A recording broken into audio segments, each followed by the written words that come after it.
घड़ियाल का कला। द्रोणी मगर सबक आमोज उर्दू कहानी बच्चों के लिए। एक बार की बात है, एक छोटे से गांव नूरपुर के किनारे एक बहुत पुराना और सुनसान कला था।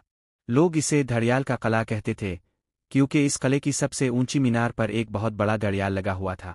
ये घड़ियाल हर घंटे के बाद जोर से बजता था।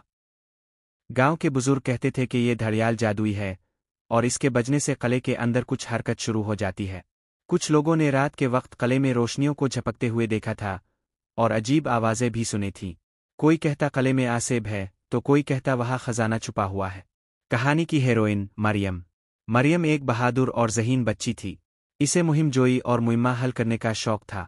एक दिन जब घड़ियाल की आवाज़ रात के 12 बजे गूंजी तो मरियम ने फैसला किया कि वो किले के राज को जान कर रहेगी।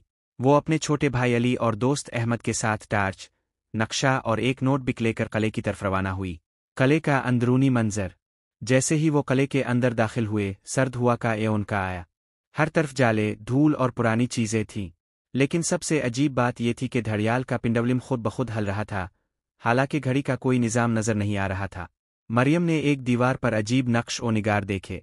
वो तीनों बच्चों ने गौर किया तो मालूम हुआ कि वो नक्श एक खुफिया दरवाज़ा खोलने का कोड है। खजाने का राज। जैसे ही उन्होंने सही तरतीब में दीवार को दबाया, एक खुफिया दरवाज़ा खिल गया। अंदर एक कमरा था जिसमें पुराने दौर के हथियार, सोने के सिक्के और एक पुराना रजिस्टर मौजूद था।